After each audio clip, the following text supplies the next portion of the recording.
Like a backstage pass to the world of fly fishing travel, this is Waypoints, the podcast of destination angling.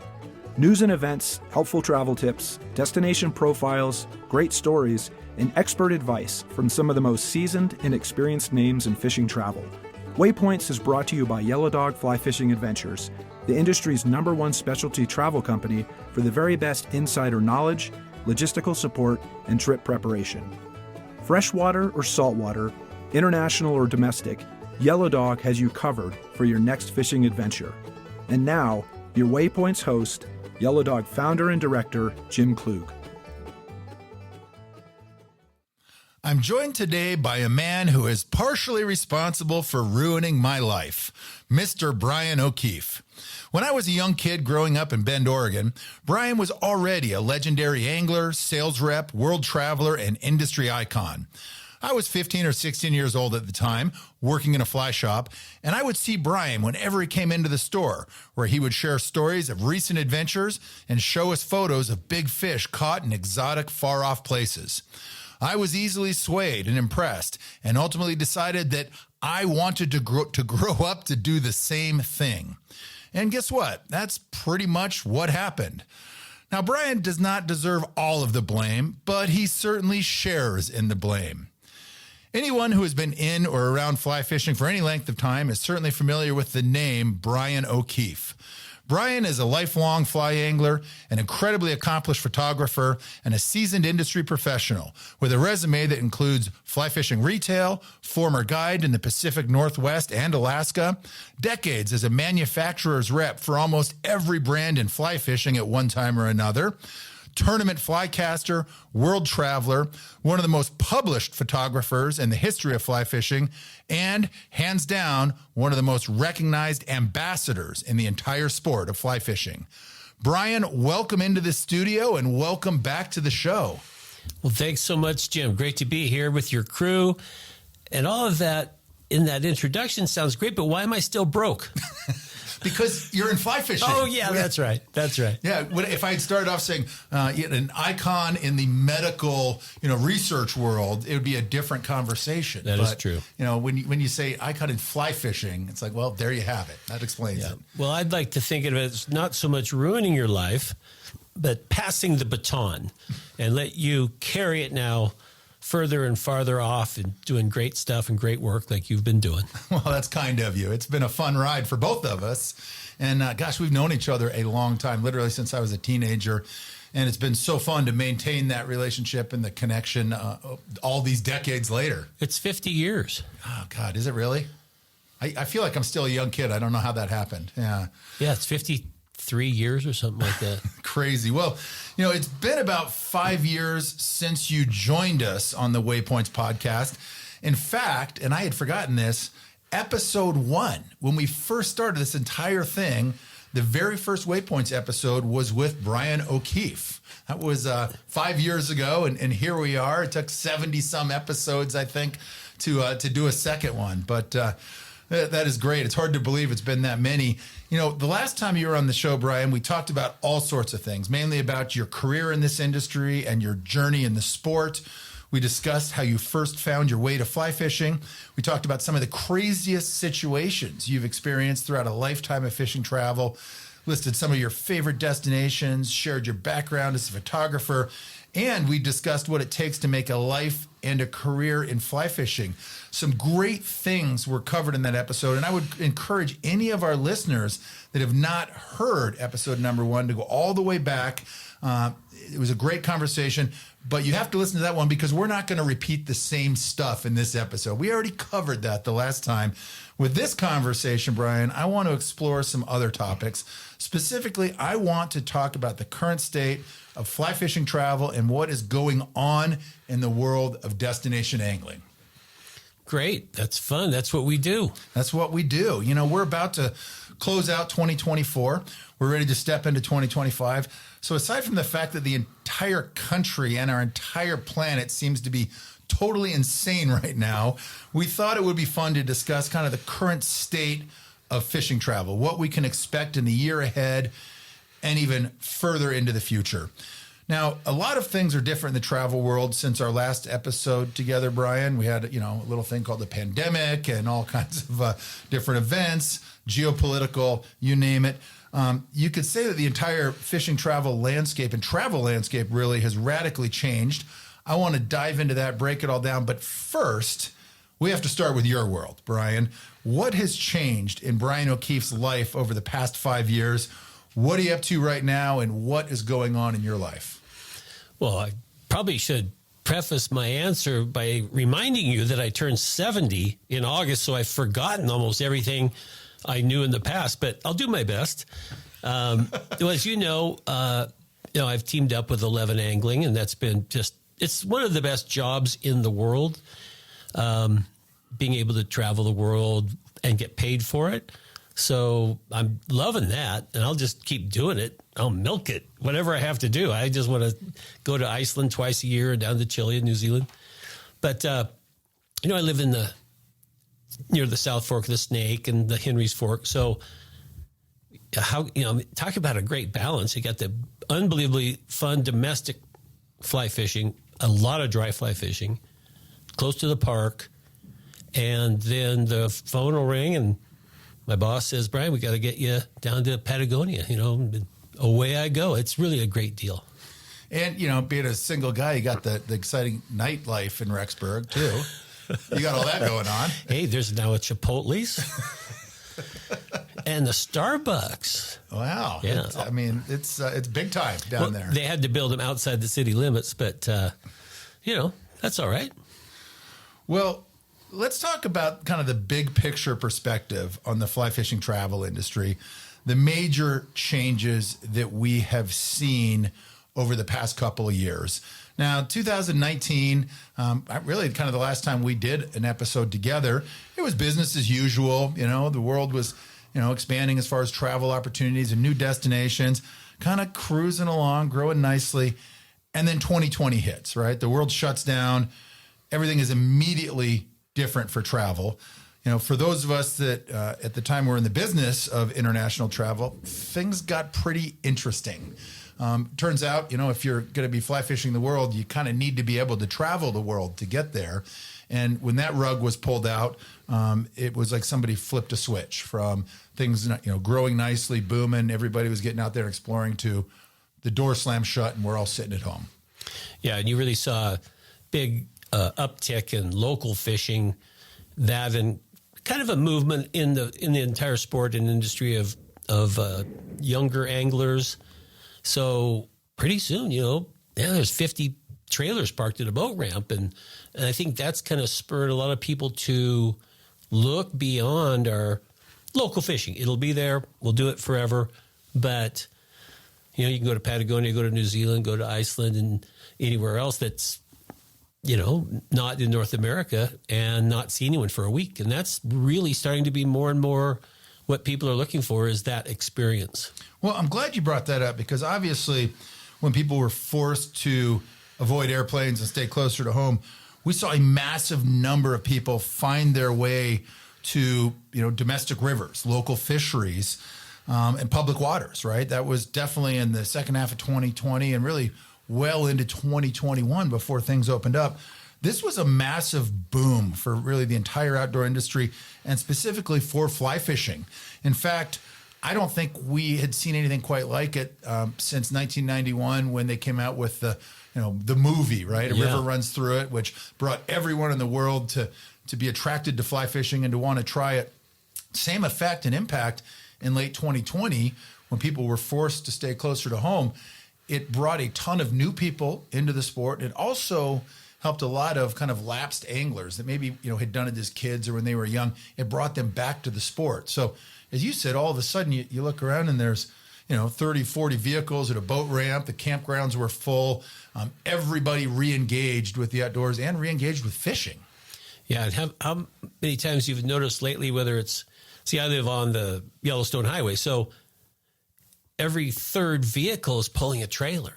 That's unbelievable. And you go up to Henry's Lake campgrounds or in the park, everybody's got a 27-foot brand new trailer. So, the water's going to get more pressure. It got to be a little more sneaky, have your little spots you go maybe to a put-in and wade fish upstream because you'll have that to yourself for 3 or 4 hours before the guides come on down. But yeah, it's challenging. Oh yeah, don't we wish it was 1982 again, in some ways, but it is what it is. And anglers just have to be a little more flexible and creative. And, maybe it's also has to deal with watercraft a little bit. Sure, a drift boat is great 90% of the time, but little one-person boats can come in handy where you want to carry it in a little bit to a different type of water and get away from people. So I think, if you're into it like we are, you're always exploring and looking at those options. Finding a way. Mm-hmm. Well, do you feel that big kind of flood of entrance into fly fishing that we saw in 20 and 21, people that either came back to the sport or were new to the sport, has that maintained as we head into 2025? Are those people still engaged? Did the industry do an appropriate job keeping and retaining all of those new customers and new anglers? Or was it something that people tried when their options were limited and now they've moved back on to, taking their European trips or whatever it may be? Do we still see those numbers of people that were engaged that we saw in 20 and 21? Yeah, I definitely see them. And I think they're hanging around because of the indicator. You can go out on day one and you don't really have to cast very well.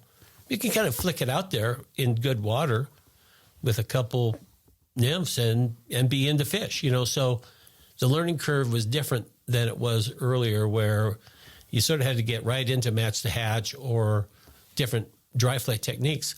So, whether it's from boat or from a wade scenario, the indicator has made it a lot easier. And the people I see out that are sort of newbies, they often fish in groups of 3 or more. And it's sort of, wow, that's pretty tight quarters for fly angling, and I'm a solo angler. My friends down there call me the lone wolf because I like getting out by myself and just being in my own thoughts. And I think most people can appreciate that. But a lot of the new guys are still going out with their buddies and they just fish 20 feet apart from each other all day long. And it's just, they don't move, but they can flick out an indicator, catch fish. And, I'll do that too, but I just like to cover water and be in the cycle of hatches and see the whole big picture.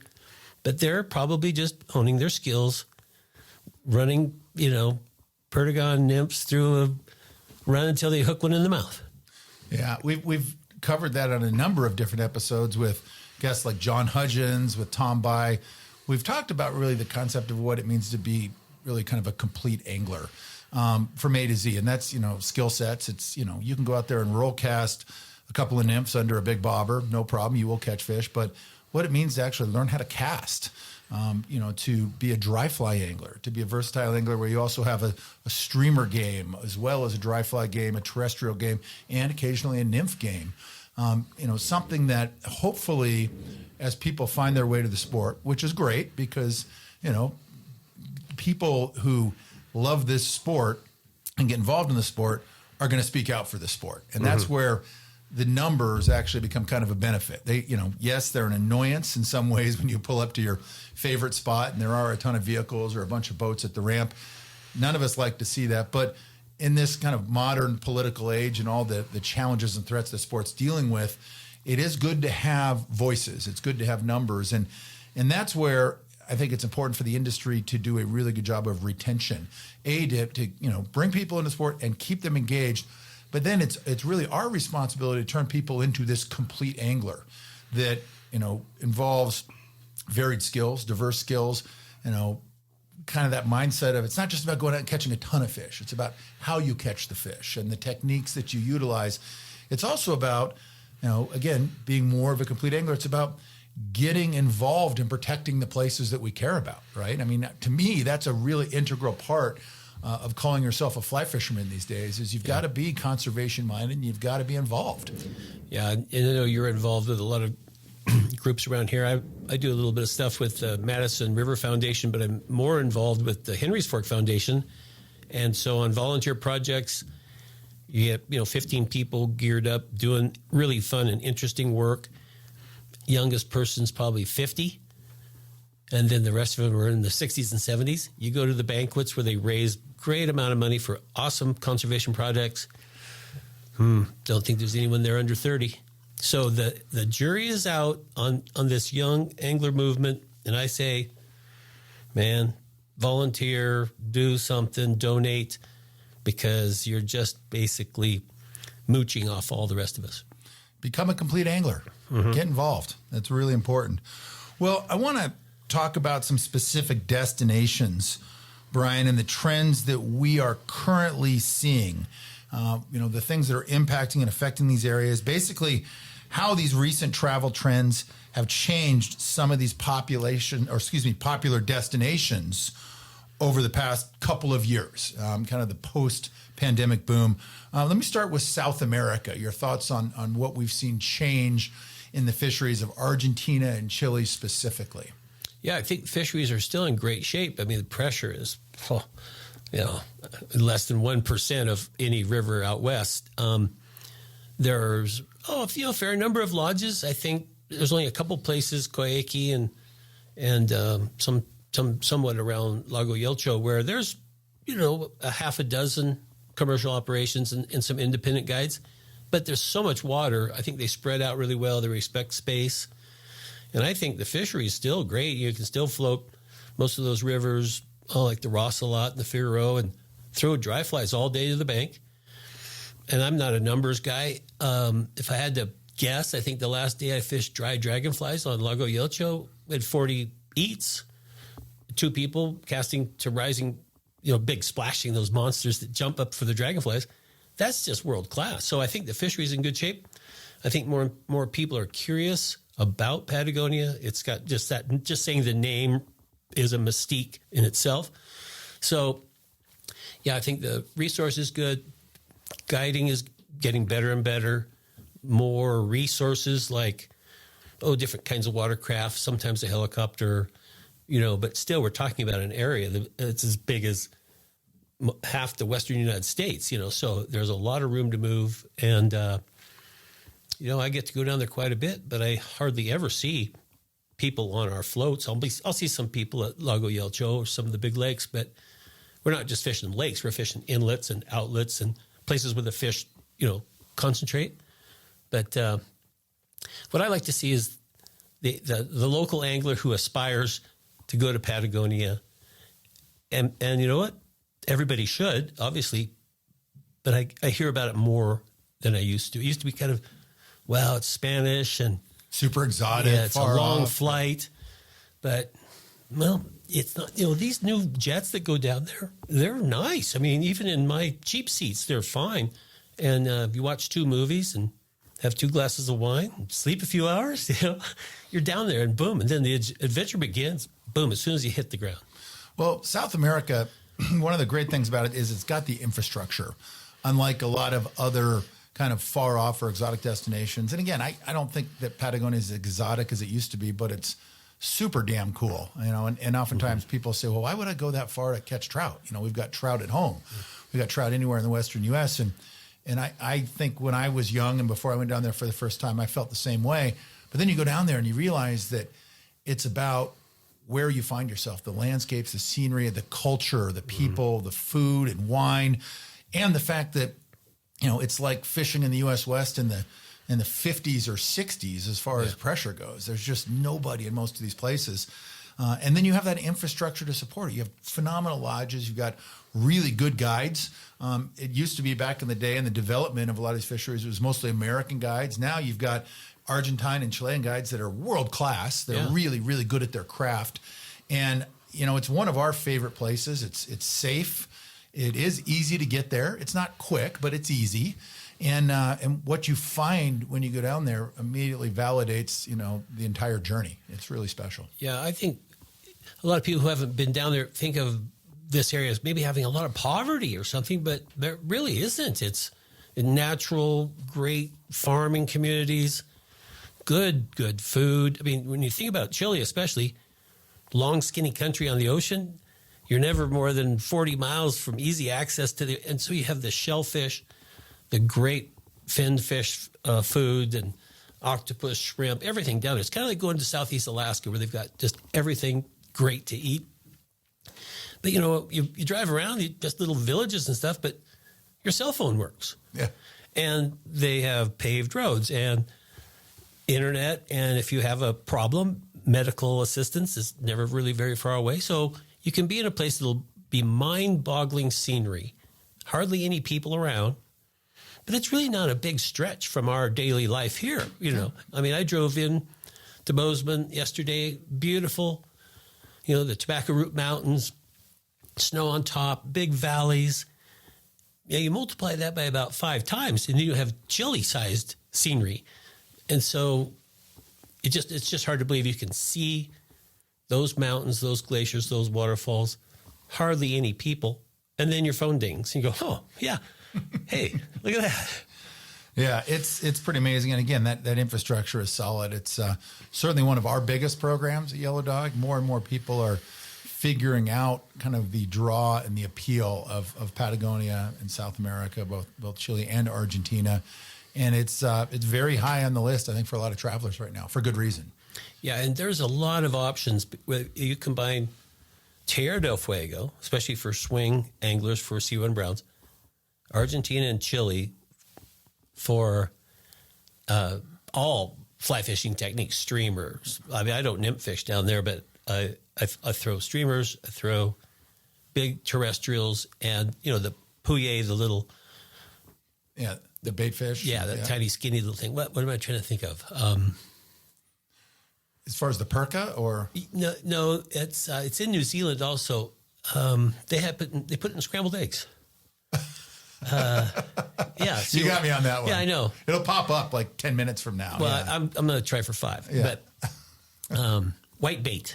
Yeah. So that's fun fishery because those big rainbows and browns will school those things up around a root wad or some sort of structure, and then it's game on like a blitz in the saltwater.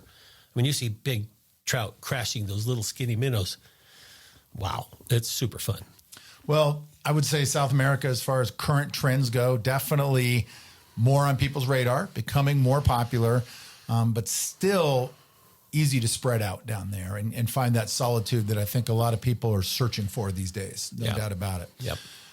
Let's talk a little bit about a saltwater destination, a place that is near and dear to your heart. You've been down there for decades fishing. Belize, small country. I was just there a couple weeks ago.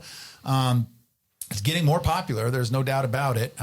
Definitely developed infrastructure. Again, one of those destinations that a couple decades ago was pretty sexy and far off and exotic. And now, we'll get calls from people saying, yeah, I want to go to Belize. And you say, oh, what are you thinking? Well, I'm thinking day after tomorrow. It's like, okay, we can probably do that. Yeah. But what are we seeing in Belize as far as kind of current trends and how these last few years have impacted that area? Yeah, I think it's gotten a little bit more pressure for sure. And it's a small country, 170-mile long shoreline. So it's twice as big as a county in Oregon. Yeah, it's the same size as the entire state of New Hampshire. Yeah. Yeah. And so fortunately, there's a lot of diversity because you got the jungle rivers that can be really interesting. And down south, Garbett Brother areas, you got everything, permit, tarpon, bonefish, even some big snook in the jungle, the reef, Turniff Atoll. There's a lot going on in that small country. So people can spread out. But I think it's kind of reached a saturation point maybe as far as guiding and stuff. The guides are all getting way better, man. I think my first trip was 42 years ago, and I had to just go out with conch fishermen, lobster divers, and get dropped off. Well, it's come a long way. I mean, some of the best guides in Belize are unbelievable. And I still love Charlie Leslie and some of the old guys, Lincoln Westby. And, I asked Lincoln, who might have seen more tailing permit than anybody in the world. One day we were out there, and this is classic. You'll love it. There was a big permit tailing, probably 18 pounds or so. We're sneaking up on him. I'm just getting ready to cast. A pelican comes out of nowhere and flies 8 feet over the permit and blows him up. So that's permit fishing. So I had a minute, and I said, Lincoln, that permit's pretty old, been around a while. How many well-cast flies has that fish seen in its lifetime? He thought for 20 seconds and said, 300. So that one fish saw 300 crab patterns or shrimp patterns sink within eyeball range, So that's a lot. And you wonder why you might get skunked, today and tomorrow, maybe not the next day. But the fish do get happy. Tides turn them on, certain lighting conditions. I've liked kind of low light. I don't think your leader shines as much, and they just get a little easier to catch. But there's probably not too many areas in Belize that don't get guided once in a while. But, out at Turner Flats, even out of El Pescador and other places, I see the pictures. People are catching nice fish. I love Belize. I'd like to go back as soon as I can. So I just love the country. People are great. Guides are great. And generally the fishing's still pretty good. Yeah. And when we talk about trends, one of the biggest things that we've seen that has kept that fishing really good and that fishery really healthy, despite an increase in pressure from angling and also just tourism in general, are two big things. One was, catch and release legislation for bonefish permit and tarpon, which was put into effect about 16 years ago now. National law. You're not allowed to, catch and kill any of those species, possess them or sell them.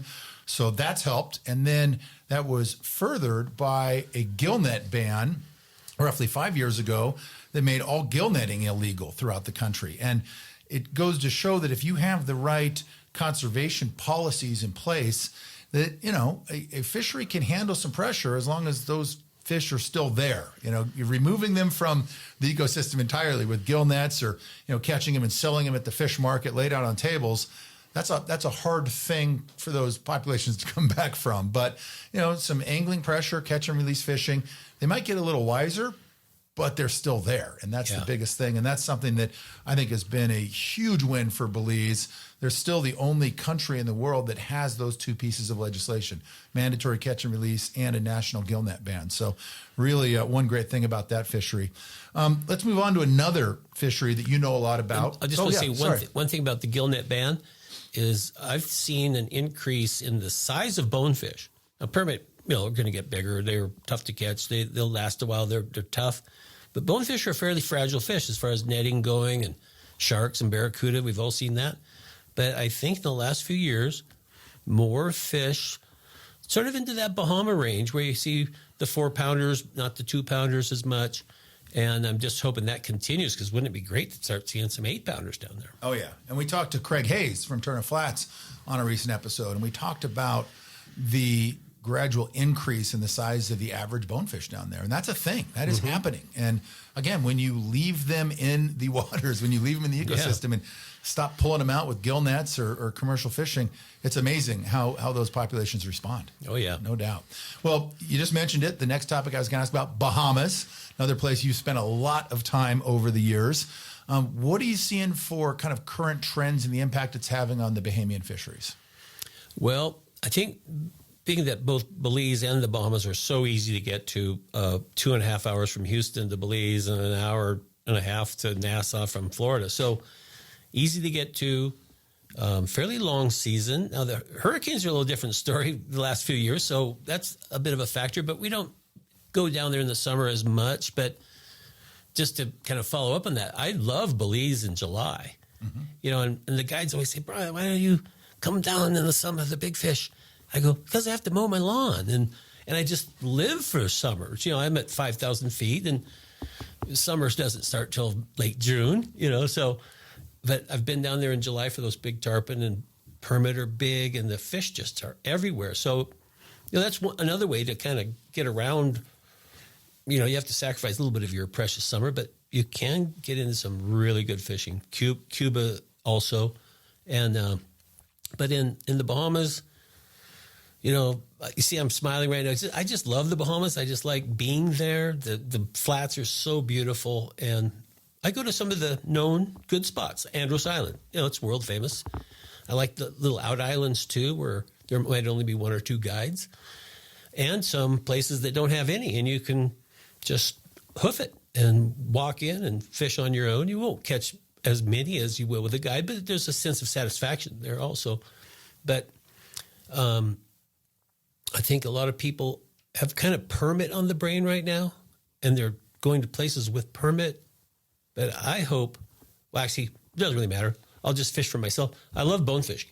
Yeah. I love the wading especially, and sight fishing, tailors are still a big rush, and it's not the giant accomplishment, the pat on the back that you get from a permit, but you just get lost out there. It's like fishing a good hatch on the Henry's Fork.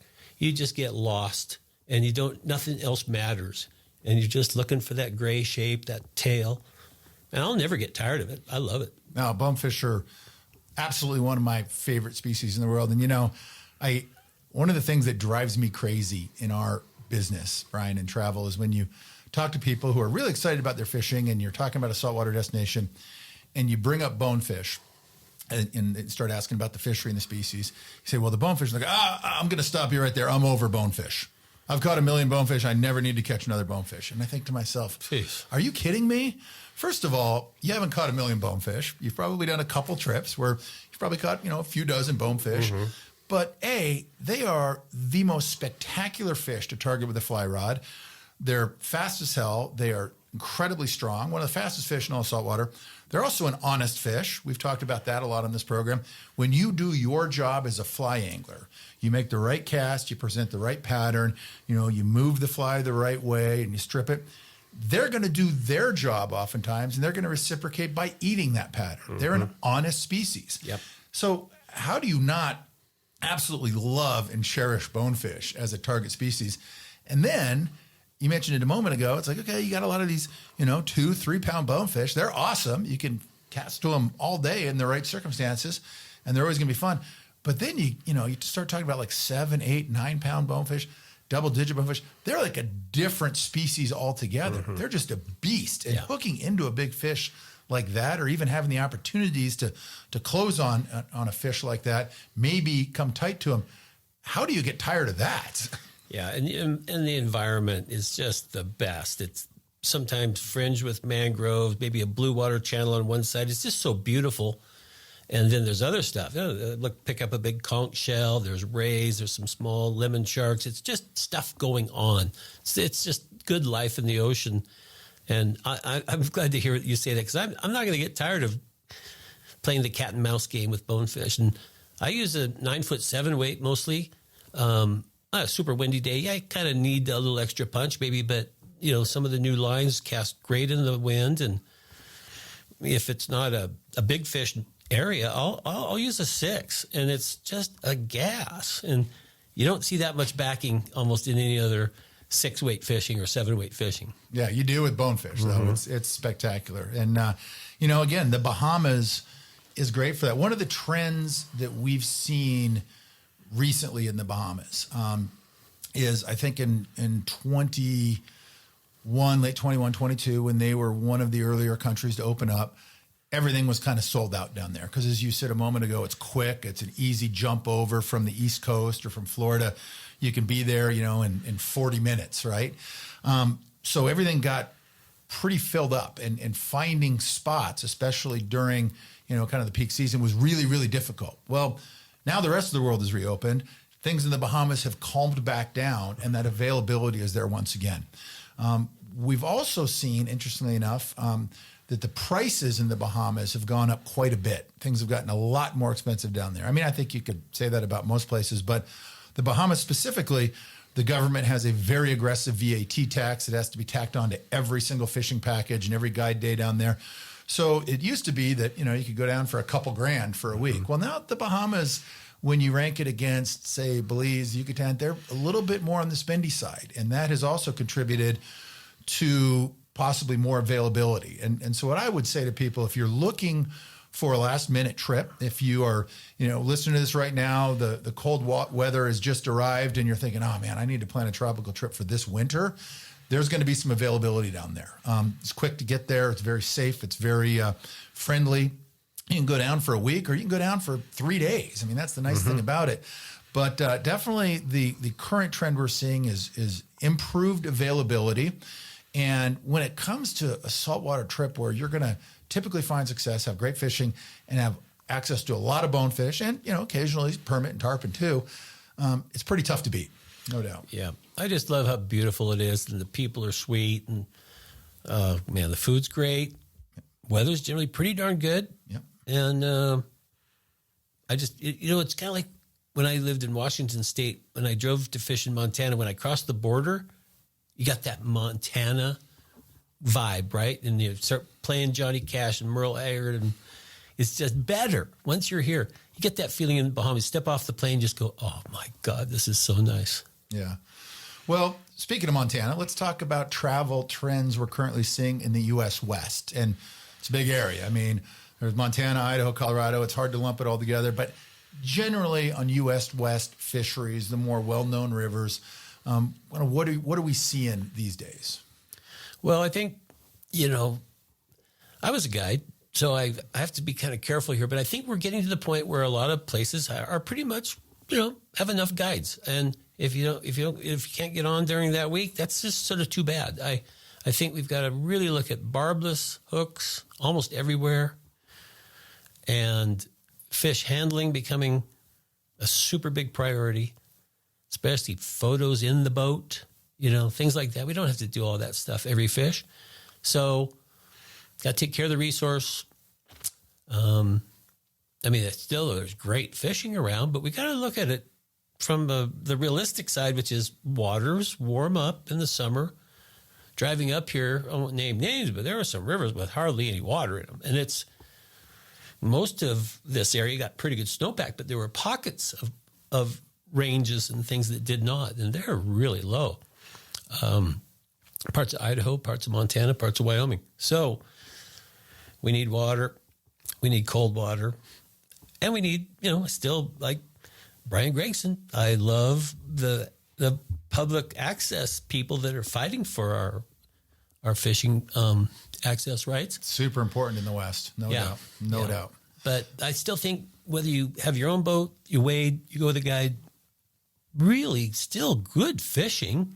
I just like to see fish without all those kind of smileys where they've been hooked and released and their mouth gets a little bit torn up. It's so nice when you see just a perfect, beautiful specimen. But it's just stuff people have to start working on for the next 20 years, Yeah. It doesn't happen overnight. Well, and I mean, probably the biggest thing we're seeing these days in the West is pressure, right? Yeah. I mean, there's no doubt, and you can't sugarcoat that. But you touched on it earlier. Be adventurous, get out there and make that extra effort to get into the backcountry or to fish smaller, often overlooked waters. And we talk about this a lot with our buddy Tom By, different species. Yeah. I mean, there's so many great warm water opportunities for bass and how about stillwater fisheries? I mean, there's so much of that around. And so I think one great thing for anglers thinking about the U.S. West, whether it's as a destination or if you happen to live here and you just go out on a regular basis, is we need to broaden our horizons a little bit, start thinking about other opportunities, the diversity of different kinds of fisheries, different types of waters, and different species. I think that's really, really important for the present day and looking into the future. Yeah, if you're interested in fishing redfish, for instance, go carp fishing because they look the same at 30 feet away. They make that same little orange glow out there. They muck up the bottom. The cast is very typical. Pass, drag it up to them, sink it down to them, jig it a couple times. It's super fun. And when you hook them, they just rip your ass too. They're just so strong. Yeah. I'll tell you, I fished this Spring Creek in Eastern Oregon, and it goes into a big reservoir. And when you're in the middle stretches, it's just all trout. They're rising. It's beautiful. But as you get lower, closer to this big reservoir on the Snake, I'm down there with my little 5-weight. I call it little because it's a really true trout 5-weight, has some flex. And then I see an 18-pound carp in the Spring Creek. Well, now, I'm going to try to catch it. You're not going to walk by that. Huh? Yeah. And I think I've got something that might work okay. I mean, even a woolly bugger is fine. And I hook it, and it's battle royale up and down the creek. And I finally kind of beach it on a sandbar. And that was unbelievable. And now I go there on purpose with the right rod, and other places. Bring something heavier than a 5. Yeah. So if I'm driving down towards Boise, I'll pull over in a couple spots where you can see the Snake. And I know a couple little sloughs and stuff. And not only do you see some nice bass, see these pods of 15 or 20 big carp. And I get pretty riled up about all that. That is really fun. Absolutely. I mean, as an angler, how do you not? Yeah. Yeah. Well, I think that's a big thing with fishing anywhere in the West is just having an open mind and being willing to try new things. No doubt about it. Hey, Jim, I got to tell you one thing. Yeah. I'm not going to name a name here, but I got this lake. And it's not too far from where I live. It's famous for birding. That's the only hint I'll give you. And I've got a Hog Island boat, a 30-horse, 4-stroke Honda on it, an electric motor. It's a bass boat, skiff. I launch it. I go out there. I'm usually the only one on the lake. It's public. The bass are huge. I mean, by Idaho standards, they're huge, but they would be big, not huge in California, but they would be big, not huge in Georgia or Texas. But still, to popper fish 4, 6, and 7 pound bass, not see anybody, mountains in the background, hundreds of birds of every kind, moose, elk, coyotes, owls. Bass fishing's a blast. Yeah. I love it. Absolutely. Well, and I think that's where we're going as a sport, really, for, fisheries closer to home, no doubt. And you're not settling in any way. It's different than trout fishing, but it's every bit as exciting and oftentimes even more rewarding. Yeah. Especially when you tie into something kind of big and difficult like a giant carp. Yeah, and have you noticed sort of how flies have evolved the last few years, especially in nymphs and streamers? Well, in bass fishing, there's some pretty wild and crazy flies. They don't have to match an insect so much, but in this particular place, I've got to take a big Rainey's popper and a tiny, skinny little drill bit and drill multiple holes in the bottom of the popper, get some epoxy with some 30-pound Maxima, jam them in those holes so there's 3 or 4 weed guards. One just doesn't cut it. That's how it comes out of the factory. But that's good enough for most places. They'll hop over logs and stuff. But the 3 or 4 weed guards all splayed out at an angle, I can cast it and kind of skip it way back in some reeds or lily pads and stuff, and it just crawls and wiggles through the whole thing. And those blow-ups in the reeds, I blew up a fish. I think it was close to an Idaho state record. It put water 6 feet in the air. I mean, it was just monstrous. It'd be like a GT. And if that doesn't get you going. Yeah, you have no soul. Yeah. Yeah, I agree. Well, diversity is the key, opening the mind. How about Alaska, another place you have spent a lot of time. You worked up there, you guided up there. Current trends, developments up in Alaska as a destination. Yeah, I think Alaska's still doing well. And now you mentioned prices going up. Alaska prices have gone up. There's still some medium-priced lodges. Usually it's a super nice tent camp, but once you put beavers and turbo 206s and stuff at the lodge, you're going to have to pay for it. It's just a fact of life. But there are options. Tent camps are one, float trips are another. And I've seen, maybe it's just because people know I like to fish the mouse so much, but it seems like that's still a bucket list for a lot of people, and it should be. It's so much fun. And so there's 2 or 3 operations that really specialize in that, and you can do it everywhere. In fact, I do it year-round, not year-round, but all season long. And people say, oh, no, they're on the eggs, Yeah, okay, but I'll just throw over here by this log jam, boom. And so it's sort of maybe a quality over quantity at times. But all in all, yeah, I think Alaska's pretty good. Now, you read the news about some salmon closures on a river or not as many of these, or it's different. Alaska used to just have a lot of everything. Now there's little gaps, good years, bad years, but the trout fishing, I think is very good. And, I do it kind of my way, which is I like to do the mouse. I do streamers, but I like dry fly fishing at lunch, little lunch break. There's always probably a place to tell the guide, stop on a back channel where we can fish dry fly for grayling. Now, I wouldn't want to do it all week long, but that's an iconic fish of Alaska. Another beautiful. You get a 19-inch grayling, that's pretty darn cool. So I like that. I also fish the Aniak where there's she-fish. Yeah. So that's for the swingers. I mean, midnight to 1:30 in the morning, and it's still sunset because the sun barely sets and pops back up. But when you have a sunset that goes on for 4 hours, and you see these big swirls out there because they're hitting the little salmon fry, and they're picky. you got to have the right fly sometimes. And I just love that fish. And it's the steelhead crab. And they might be 35 inches long. Oh, yeah. So, they're like a freshwater northern tarpon in rivers. Yeah. I mean, she fish are awesome. Yeah, I just think they're really cool. Yeah. And one thing about the Antioch is it's got the southernmost she fish in the world and the northernmost rainbow trout in North America. So that's neat. And plus the sloughs, almost all the rivers up there, but the sloughs have pike, and the guys usually know where the best ones, biggest ones are. And you start getting into that variety, and that's just super fun. Yeah, no doubt. Now, Alaska's good. It has gotten more expensive, like all the places, but I always feel with Alaska, it's definitely a case of you kind of get what you pay for. I remember a conversation with lodge owner Brian Kraft years ago, and he's got a fleet of float planes, Beavers, Cessnas, and we were having the conversation about the cost, and he said, "Look," he said, "you think I own all these airplanes because it's fun?" Yeah. He's like, "It is, but it still doesn't justify the cost. We own it, and we incorporate that into the program because it delivers the very best fishing opportunities any given day of the season for every one of our clients. If we need to pick up and move to go where the fishing is good, we can do that. If we need to adjust halfway through the day, we can do that."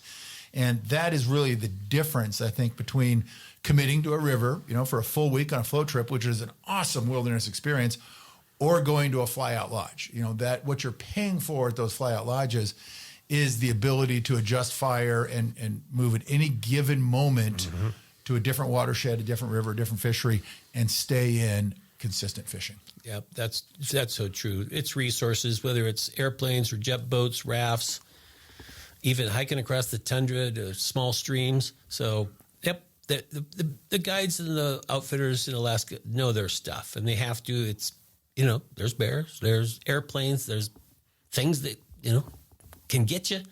But all in all, again, it's like going to the Bahamas or driving into Montana. We get to Alaska, it's just different. It's vast, and it just feels good. Yeah, it's every time I go there, it takes me a moment to wrap my head around how you're still in the United States. Yeah. Feels like you should have had your passport when you arrived. It's just so different. It's awesome. How about Mexico and the Yucatan as far as kind of current state of travel down there, trends, what we're seeing in those places? Yeah, okay. If you take Yucatan as the peninsula, so you sort of have the northern side with Campeche and that baby tarpon fishery, still looking good. It's fun. You're not going to catch anything very big, but that's not the point. You're fishing lighter tackle, almost bass techniques, casting under the mangrove, and you see the eats, the jumps are great. And for maybe a real seasoned Keys fisherman, it probably wouldn't be enough to get them going. But if you just like good action in a beautiful place, and I think the food in Campeche is one of my favorite food towns in the world. Absolutely. Oh, my God. Yeah. I had this filet of cobia with crab and shrimp inside, rolled up with spices and things and toothpicked together and baked. And it was so good, I ordered another one. And I couldn't move, but I just didn't want the joy to end. It was so amazing. 2 plates. But it sounds like La Pigua down in the restaurant down in Campeche. Yeah. Yeah, the food is so good. So good. But as you move up the peninsula, there's a couple more. You'd know the names. They almost all sound the same to me, tarpon, this and that. But different camps as you're going up, and people love it. They have a blast there, and it's simple fishing. It's not as simple as, say, called like Bubba fishing. There's still good casting involved. Strip set is a great place to practice your strip set. And fun accommodations, great food, very few people. As you turn the corner and get down to Cancun, even though Cancun itself has some fishing right there for a person who's on a vacation and wants to just go for a day, it's there, and you'll bump some fish, see some caimans. It's pretty neat.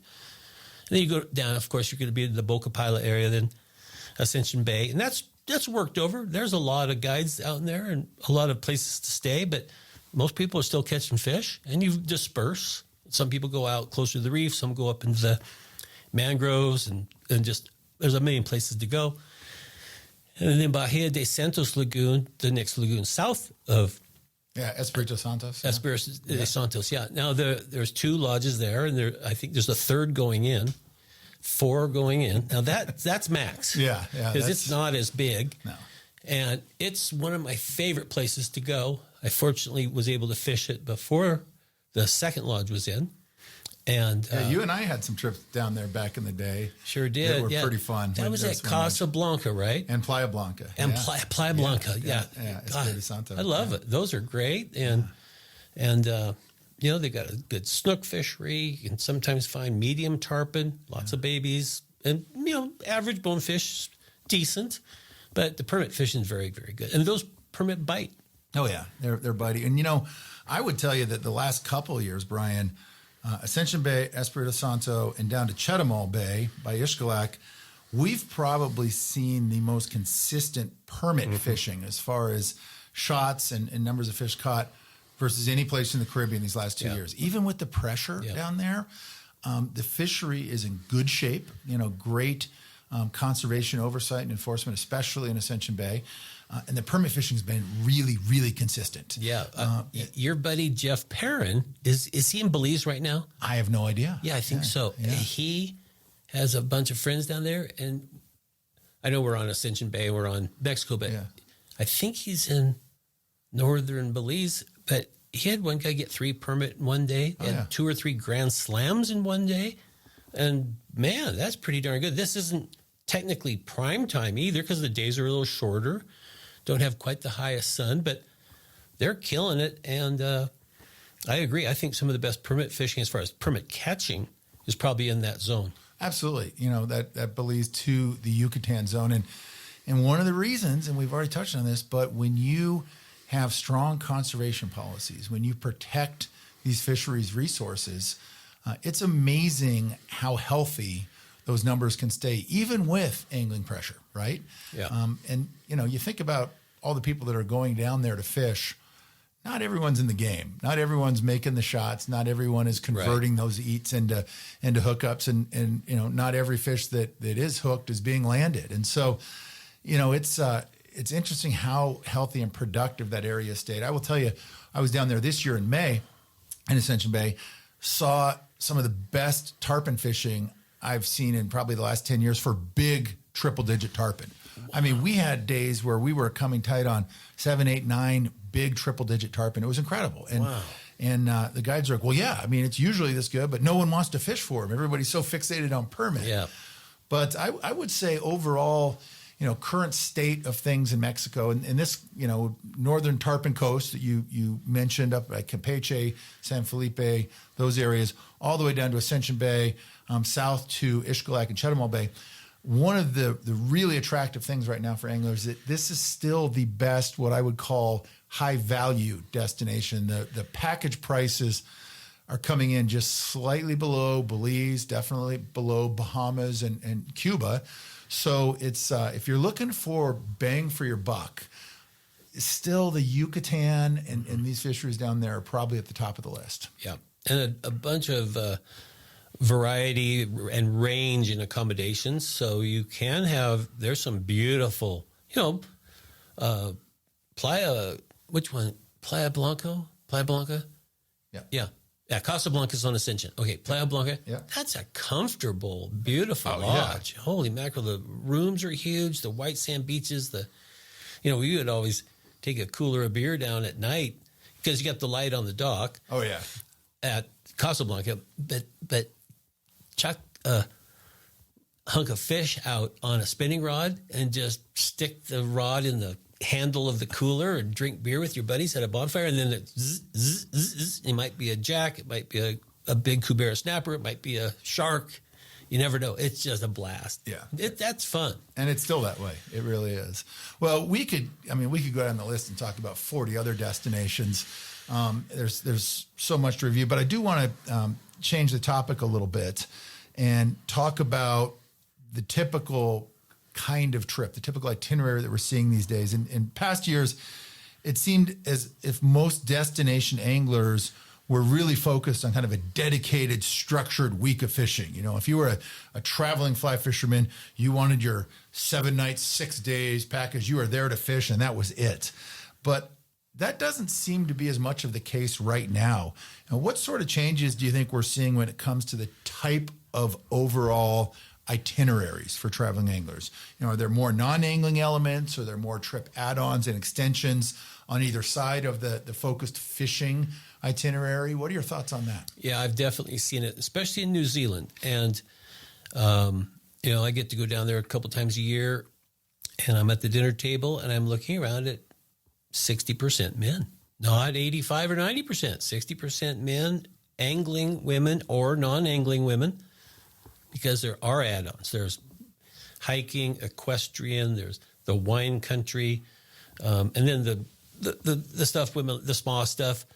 I just call it spa stuff. I don't know what they do actually, but yeah, they enjoy it. That's the most important thing. But so what I'm seeing is people will go, that we work with our own Owen River Lodge and Cedar Lodge. And so at those places, many of our guests, especially couples, will do the week, like you talked about, a hardcore fishing program, and then stay another week and do New Zealand, which I just think is great, because as anglers, sometimes we have the blinders on. We go to some mosquito-infested swamp, and we do our thing, and then we go home. But we didn't see Costa Rica. We didn't see the rest of the country, the rest of the islands, the rest of the mountains, whatever. And I think it's kind of cool that people will go down there for the hardcore fishing, get that out of the system, and then go see the beautiful countryside and travel around and just do tourist stuff. Yeah, and we talk about that all the time, about the things you can and cannot control when you're on an angling trip. You can have all the ducks in a row. If you've booked a package, through us, through another legitimate entity, all the T's are crossed, the I's are dotted. Everything that's controllable is going to be great. But we know as anglers, we can't control what the fish are doing. We can't control the weather. We can't control the conditions. And if you're going to really take a lot of joy out of the sport, if you're going to enjoy this and continue to do this, you have to be okay with that. You have to say, you know what? Fishing's a little slow this week, but let's take a look at where I am. What can I do to see more of the area, to spend more time with the locals, to, listen to the music, to immerse myself in the culture, to try new foods, to go out at night and, see what's going on. Even when the fishing's great, for me, those are always the biggest takeaways from these adventures. And I think, again, we talked about, the notion of being a complete angler. I think to be a complete destination angler, that needs to be a really important part of the equation is, yes, we're there to fish. Fishing is the catalyst of what brought us to these places, but what else is there? What can my big takeaways be aside from just coming tight on, these big animals we're chasing? Yeah. And, right in your backyard here, you have Yellowstone Park. Now, it's busy in the summer. We all know that, and you have to make your reservations for a campsite, but you can have an angler in the group who just goes out and has a blast. There's so much to do. And the other people will do photography, wildlife viewing, the geysers. I mean, it's an amazing place.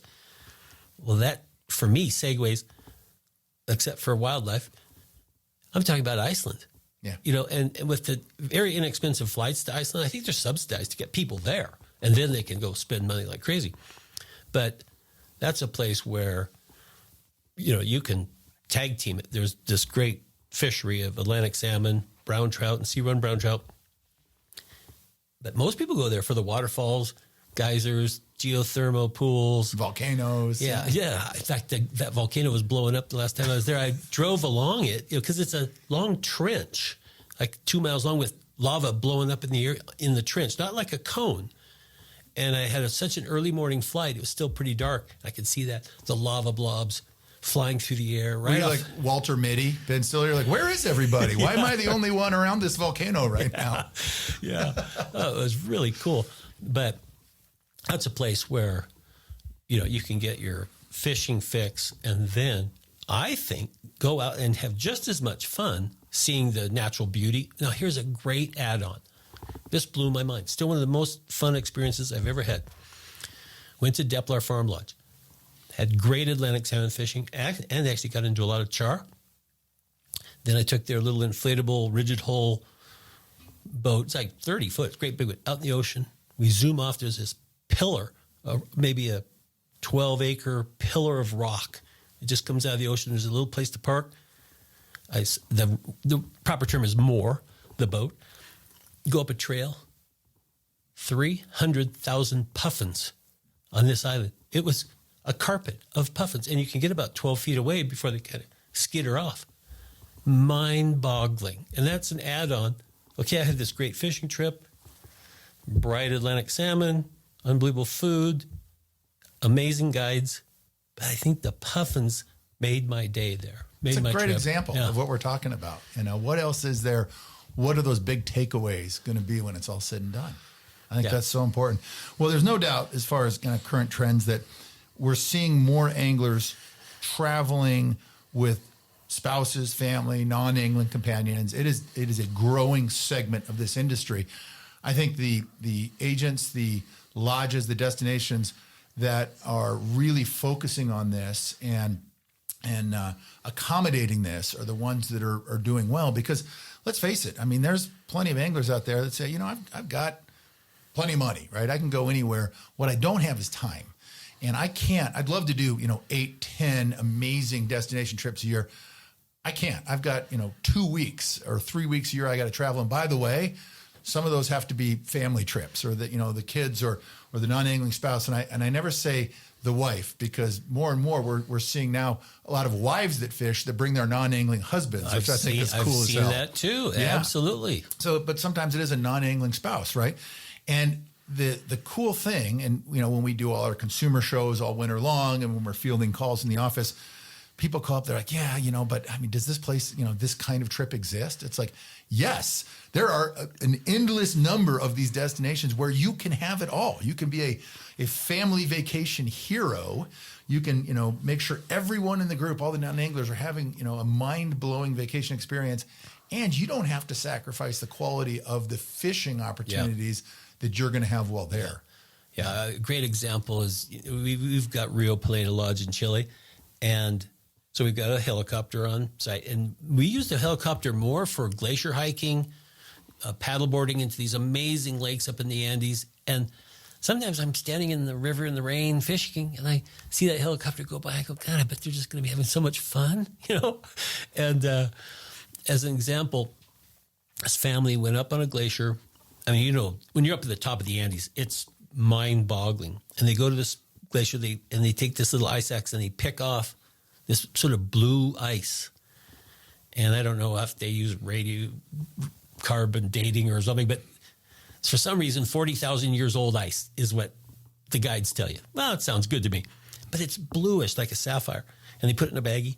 They fly down, go back to the lodge, get it out of the cooler, chip it into little chunks, and make an old-fashioned. Yeah, best cocktail ice in the world. And when their husbands come back from fishing, usually, now again, I agree with you, I wouldn't ever stereotype it like that, but that's traditionally what it's been. First thing, honey, you won't believe it. I made an old-fashioned 40,000-year-old ice. It is just so cool. And I still think it's cool. I've done it a lot. I love stuff like that. Yeah. Yeah, and those places exist. I mean, that's the big takeaway there. Well, I want to talk to you a little bit about the topic of timing. When specifically to book a trip, when to travel, when to start the planning process.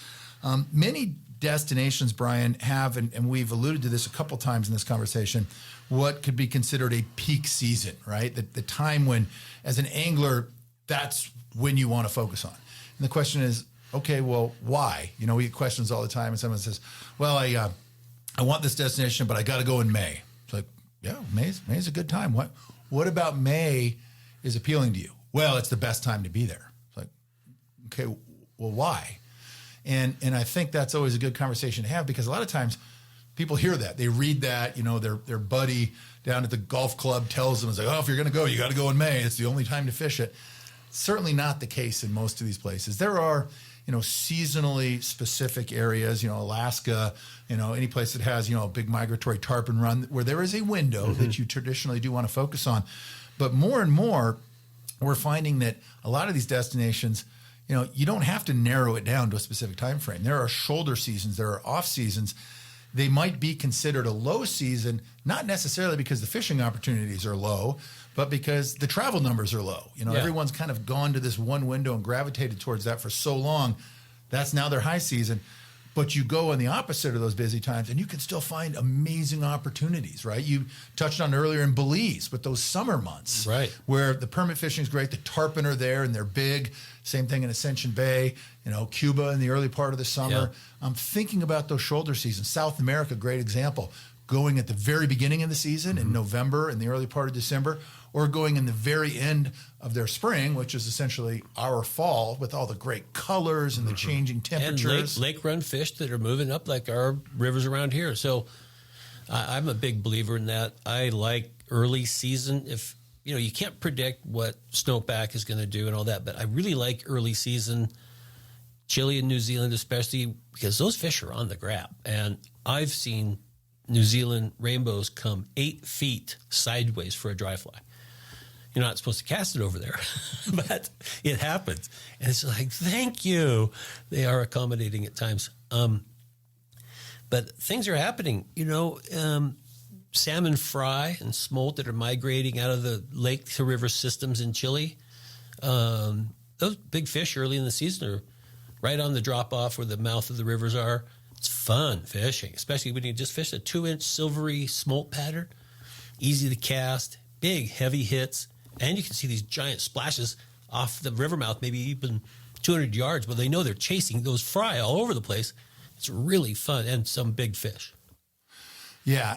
Let me ask you about we're talking timing, and that's timing of travel, being in theater, okay, being down there to fish at those moments. There's no doubt that, one of the trends we're seeing is people are starting to figure out these off seasons, these opportunities. In Belize, perfect example, it used to be that El Pescador and Turniff and a lot of these operations, once June rolled around, they would roll into like their 2-for-1 specials. They just couldn't get people down there. So the prices dropped, the incentives started. And over the years, people, they bit. They're like, okay, that seems like a good value. I'll go down. And they're like, wait, there's fewer people. The fishing is off the charts. This might be the best time of the season to be here. Well, now it's caught on. Now all those months are busy as well. And they've done away with the 2-for-1s and the discounts. But I think one of the trends we're seeing is people are starting to key in on what, 5, 10, 15 years ago would be considered the low season or the off season. Now, a lot of these places have become very much year-round fisheries. Not so much Alaska or South America where, you definitely have your winters set in or fisheries are just outright closed and you can't fish them. But especially in saltwater where it is a year-round fishery, you're starting to see people key into the less crowded, less in-demand times and still find great fishing. Yeah, and I suppose there's also a angler who might sort of specialize in those spur-of-the-moment trips. And, I wouldn't bank on them as far as always being available, but if you're retired or, you can be around for that newsletter that comes out and jump on it. It's a good deal, and it's win-win for everybody. Yeah. You want to keep those guides busy, That's right. Yeah, and oftentimes you can find great deals if you have the flexibility to kind of move at the last minute, right? Mm-hmm. Yeah. Those opportunities exist, no doubt. Timing of fishing and theater. What about timing of the actual planning and the booking process? These days, we've come off a few years of just heavy demand.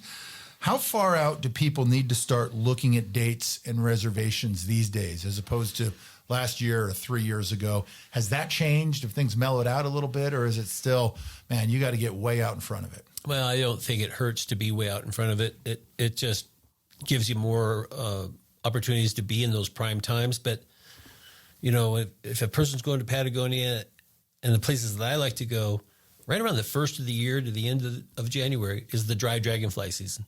But that segues into the whitebait or pouillet fishing, which segues into the Fat Freddy fishing and streamers off the river mouths. And there aren't too many bad times to go, but, the holidays are always a hard time. I've had Christmas on Christmas Island. I'm having New Year's this year in Puerto Varas, which is one of the coolest towns in anywhere. And I just thought I'll go a couple days early. I'm flying down on December 30th, have New Year's, going to see some friends down there, and that's just a blast. Adding on those little fun activities are really what it's all about. But,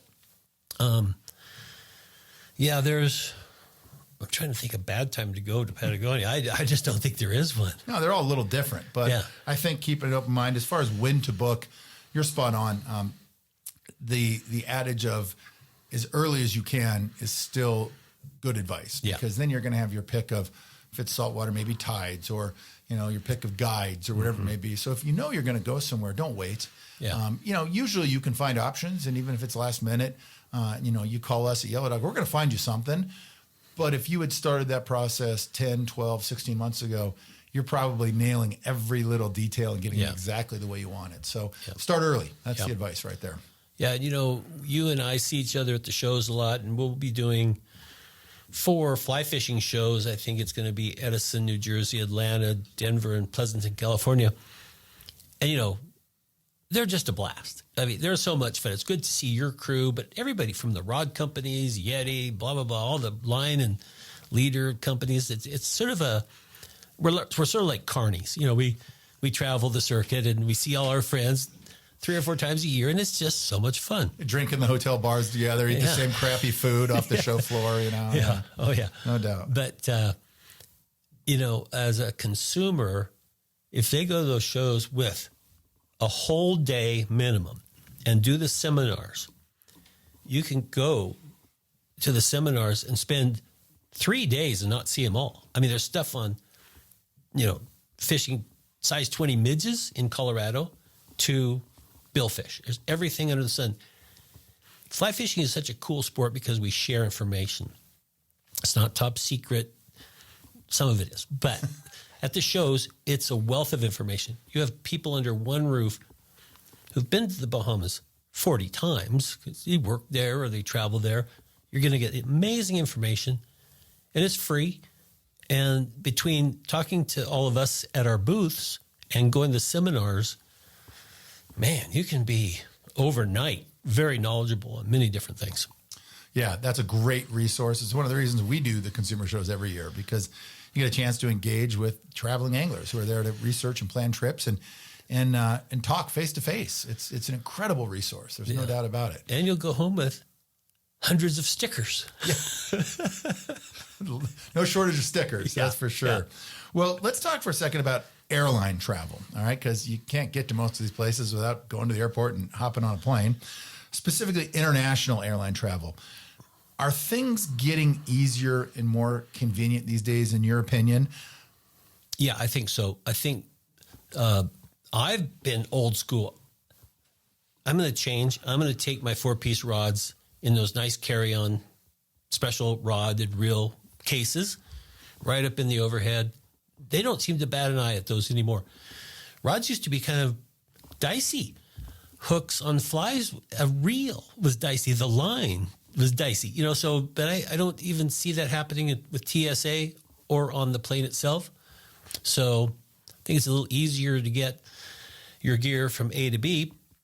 And obviously new luggage and cases have helped that a lot. And it's just a good way to keep your stuff handy and close. You'll never lose a rod if you've got it with you all the time. Well, I don't know. I've forgotten rods and overhead bins many times. Long flights, those extra couple glasses of wine. You go through customs, you're like, oh, I feel like I've left something behind. Yeah, I left my camera case with 3 bodies and 3 lenses in a Pelican case on an airport elevator. Got down, started walking away. Oh, no. And, of course, ding, ding, the elevator's long gone. I'm running up and down trying to get it. It just happens. Yeah.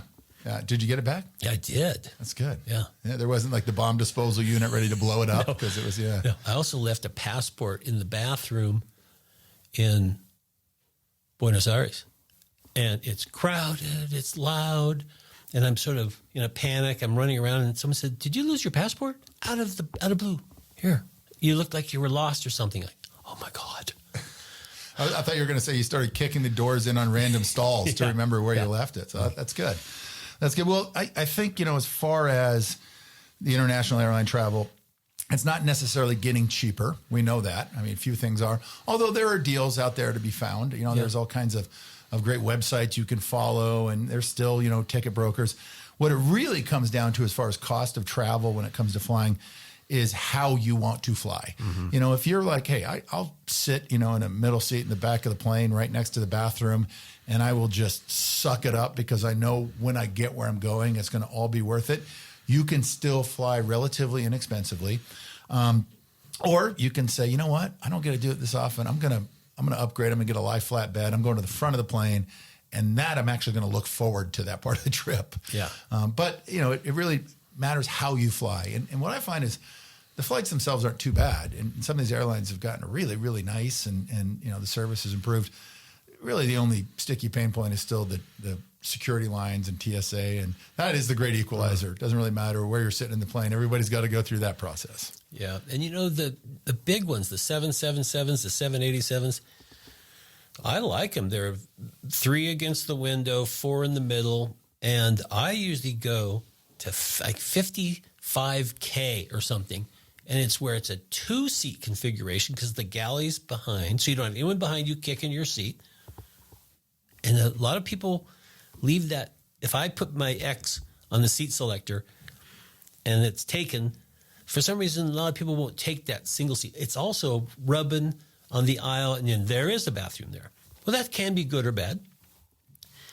But the cool thing is, if you get 55K and there's no one next to you, it's really comfortable. And when they're doing the service, especially the South America, where they're pretty generous with the wine, but they'll only give you a one fill-up if you're up at 20 in the middle of everybody. They can't give everybody refills. But when they're coming down the aisle and they're almost out of sight, you just hold your, oh, yeah, boom. You get your 2 or 3, maybe 4. And knowing you know, being right next to the galley, it gives you the chance to chat up some of the flight attendants too. So that's, you know, that strategic location at its very best, for sure. Yeah. I love it. Well, it's interesting because I think that some people could make the argument that anglers today, because of the perceived challenges of international flights, they're choosing to stay closer to home and look for more domestic fishing opportunities, you know, something in their own backyard. And that's great. But we've talked about it several times already in this program. They're also dealing with lots of people at the boat ramps and lots of cars in the parking lot and anglers on the river. So it's a trade-off. You know, you could then argue that with our local rivers and fisheries being more crowded than ever, it is kind of necessary if you want that solitude and you want that remote experience and you want to get away from other people, then you do have to climb on an airplane and go to some of these more remote and exotic fisheries. You can go all out. You can go high-end, 5-star. You can sit in the front of the plane and you can find the nicest lodge where you're jumping in a float plane or a helicopter every day and being shuttled to the prime section on the best rivers in the area. Or you can find these high-value trips that are still going to deliver this amazing experience. Mm-hmm. And really, you know, it all exists. It's all out there. You just have to do your research. You have to work with the right people. You have to make sure that where you're going is vetted, that you have the right expectations when you get there, and it's going to be a great trip. There's no doubt about it. And even in the lower 48, there's a lot of nice lodges, outfitters, even sort of dude ranches that have private water. And we have 4 miles of ranch, spring creeks, and meadow streams. And, well, I don't know, maybe we have 4 people in there a week. And it's fantastic wild trout fishing, a lot of dry fly fishing. So that's true in parts of California, Colorado, Montana, Idaho. There's definitely dedicated, family-oriented places to go that have very, very good fishing. Yeah, no doubt. Well, talking about these trends, talking about the current state of things for angling, you know, many of us feel a bit uncertain about the domestic and global outlook for the foreseeable future right now. There's no doubt. You know, there's some stress out there. There's some uncertainty. Do you feel that this is impacting travel habits for destination angling right now? Maybe I'm not the best to ask about that because so much of the stuff that we do at 11 is international. But we have operations in Colorado. I just don't know yet. I don't know if people can look into that crystal ball and make a prediction. My opinion is it's just too much fun to let that get in the way. You know, just go for it. And, you know, but I don't have a 401k with lots of zeros and many commas. But if you do, what's there to worry about? I mean, I all of a sudden I turned 70. How did that happen, Brian Gregson? Jim Klug. I mean, I woke up one day and I'm an old guy. I don't feel like it because you think you're 35 forever. But if I had more money than I do, I wouldn't be waiting around. I mean, use it, have fun, and Can't take it with you. No. And you don't want to leave it to your kids. They're just going to, spend it poorly. So go fishing, no doubt. Yeah. I think it's so key. And, to my question about all the craziness going on in this world right now, I mean, I think we need these trips and these moments to disconnect more than ever. I think it's more important.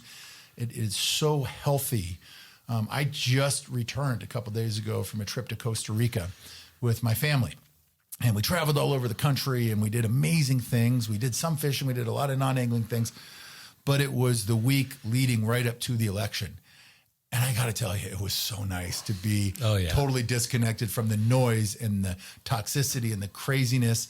And when I got back, we landed in Atlanta and it was like getting punched in the face the day before the election of political ads and anger. And it's just like, man, it shows you how much you value these times where you can disconnect and forget about the craziness of this world and everything that's going on and just focus on the 35 feet right off the end of your fly rod. Yeah. And that becomes your whole world. And that's pretty therapeutic these days. Yeah. I had this little low period a few years ago. We'll see. That's another episode. Yeah, that's another. But and the Crooked River as well as anybody. It's just a cute little river in the Oregon high desert. And so I had a lot on my mind. And I would go there, and there's a lot of blue wings there. There's some good midge fishing. And watching a dry fly, and even some people would say watching an indicator, because that takes a lot of concentration. Or I suppose Euro nymphing does too. But dry fly fishing, you're watching your drift. You have to mend. You have to shake slack. And I would say to myself, wow, I just did 2 hours without thinking about my dilemma. And it was just the best feeling in the world.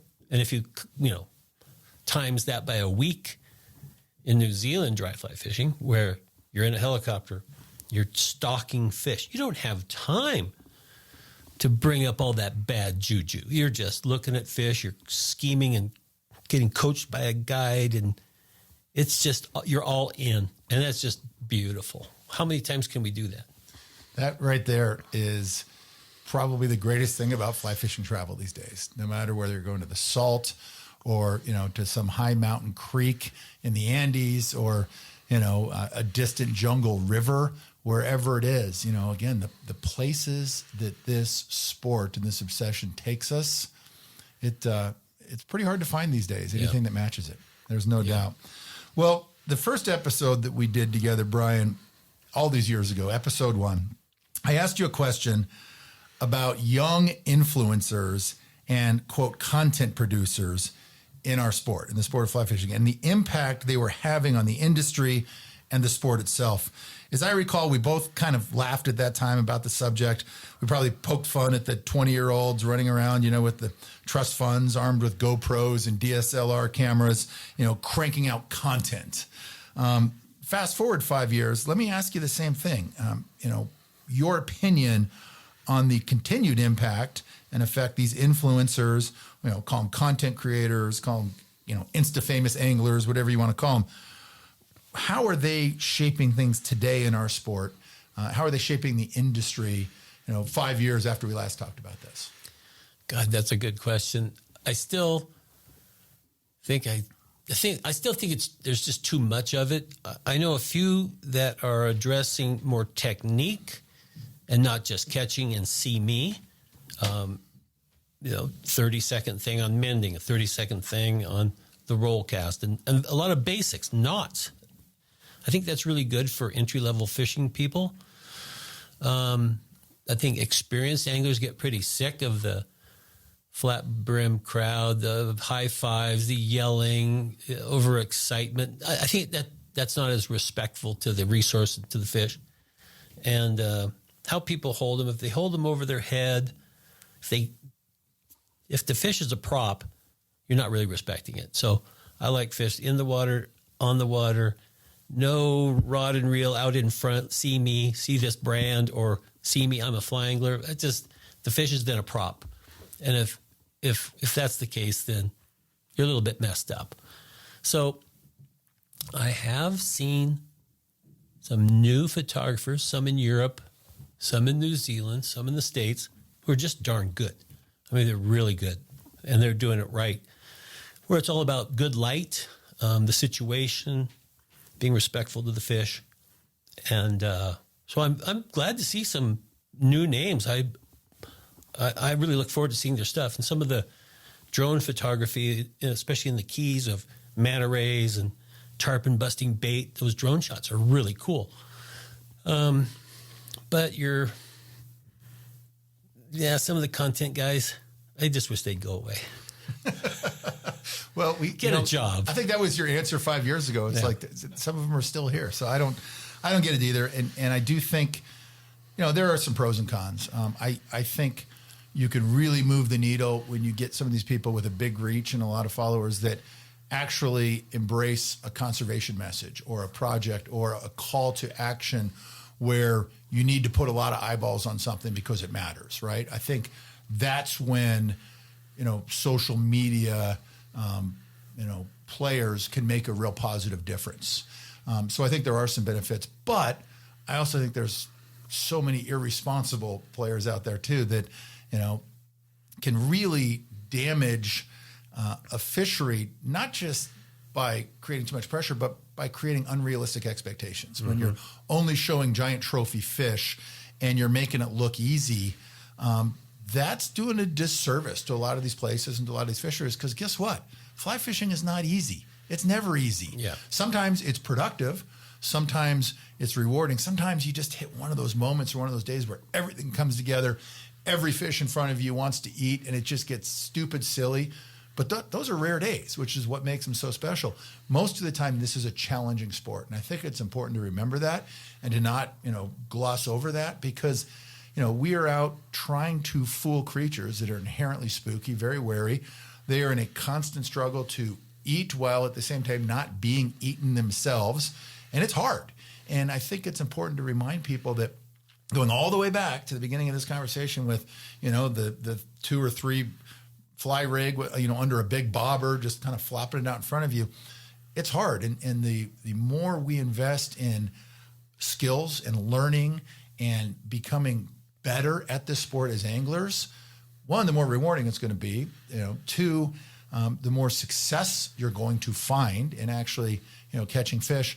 But, I think it's a fine line with a lot of the social influence that's out there today. There are some pros, but there's still, some negative things that are really bothersome. There's no doubt. Yeah. And fly fishing, I think it's attracted a lot of people who can be an overnight sensation. I mean, you don't have to make the pros in football or be in the World Series. You can just get a camera, start blazing, and things will happen. And someone turns around and gives you a free truck. Yeah, exactly. Like, wait, are you kidding me? A free barbecue. But, if you see someone holding an obviously pretty colored up brown trout and the trees are losing their leaves, it's spawning season. And rainbows really can't hide it. They really look like spawners. They get a little thinner, darker, big red stripes. And holding those spawners, it's like, you're out. I don't like you anymore. And one thing about social media that's just not my style is the mean and angry people. Maybe they have a right to criticize someone for their fish handling, but it's just out of control. And so everybody's an expert. Everybody's got an opinion. I just don't like that negative banter. I'd rather be like us. We go out to have fun. And that negativity, the hate stuff is just horrible. Yeah. A lot of it out there, no doubt. And it's not why we do this. No, exactly. Well, I got a last question for you, Brian, because I know we've covered a lot of good stuff today, and we probably should think about wrapping things up. But what are some innovations or tools? We're talking about kind of the current state of fishing travel, where we are today. What are some innovations or tools that you think have made travel easier? And you can't say the internet. That's too obvious, right? You can break that down a little bit more. But what are some of the things that are a benefit to the traveling angler that we have today that maybe we didn't have 10 years ago or 15 years ago? There should be some low-hanging fruit here. Let me think a second. Well, and I say you can't say the internet, but you can say certain things on the internet. I'll give you an example that I think is really beneficial, and it's reviews, third-party reviews. You know, you go to a lodge's website or a guide's website or an outfitter's website, you're going to see nothing but big fish, people holding trophy fish, you know, glowing reviews, you know, with full of terms like superb and world-class and Epic. one of a kind, epic. Yeah. But when you can find a forum of client or angler reviews, it says, hey, I went to this lodge for a week and here's my takeaways. And I think that there's so much more of that, you know, third-party content available that can give you a really accurate picture from an angler's perspective on what their trip takeaways were. It's not always accurate. You know, you can, you know, any jabroni in the world can leave an angry Google review anonymously. So you have to keep that in mind. But when you find a well put together trip review of someone's recent experience that talks about the positives as well as maybe, you know, some of the shortcomings, I find a lot of value in those. Yeah, and I look at the photos on websites, and if I see old outboard motors, I just file that away. Guys still wearing neoprene waders? Yeah.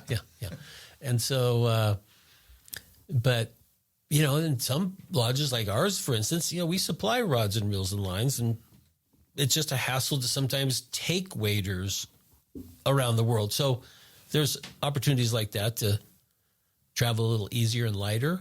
That's a big advancement for sure. More lodges that now are providing gear and equipment on location and good stuff. Yeah, I would definitely say that's a big one. Yeah. The other thing I would say is, again, getting back to web-based stuff, but the massive amounts of information and videos that are available on like YouTube, right? You know, if you want to know about anything, you can just go to YouTube and chances are good somebody's made a video about it. Even the most remote locations, somebody's probably been there, brought a camera and put together a little film clip where even if the information is bogus or overhyped, you can at least get a picture of the landscape and what it looks like and what the river or the waters or the flats look like to help kind of create and build up your expectations, which I think is important. There's a lot of information that's out there. Yeah, because I know you've fished New Zealand, and there's some beautiful valley streams. It's manicured practically. The sheep mow it down. It's grass, stalking trout. Good for a guy with a knee replacement. Good for older folks. Headwater rivers, more bouldery, scrambling. Got to be a little more athletic.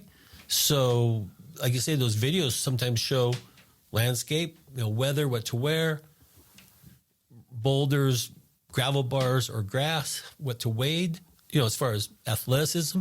So there's a lot of information on those. Even if there are just horrible videos, there's still some basic information. Yeah, you can just turn the volume off and just look at the scenery. Yeah, I agree. No doubt. Well, that's great. And Brian, thank you so much. It's always good to connect and catch up. And there are not too many people in this industry that have the wisdom and experience and knowledge that you do. So you taking the time to share with our listeners is very much appreciated. My pleasure, Jim. It's always great. It's good to see your crew. They're some of the best. Well, thank you. And that is it for this latest episode of Waypoints, recorded here in the Yellow Dog Studios in Bozeman, Montana. Be sure to visit yellowdogflyfishing.com to plan and research travel, source gear, equipment, and flies for your next destination, and stay up to date and dialed in on the constant quest for fishing adventure. Join us for our next episode, and remember, life is short, so get out there and see the world. We are living in crazy and unpredictable times, but no matter what transpires, keep fishing and keep traveling, because when it's all said and done, no one ever regretted a life of adventure. This has been another episode of Waypoints, the podcast of fly fishing travel and adventure angling. Waypoints is produced by Brian Gregson, with music provided by the Steep Canyon Rangers. Visit yellowdogflyfishing.com for more destination profiles, travel news, and expert advice, and be sure to join us for our next episode.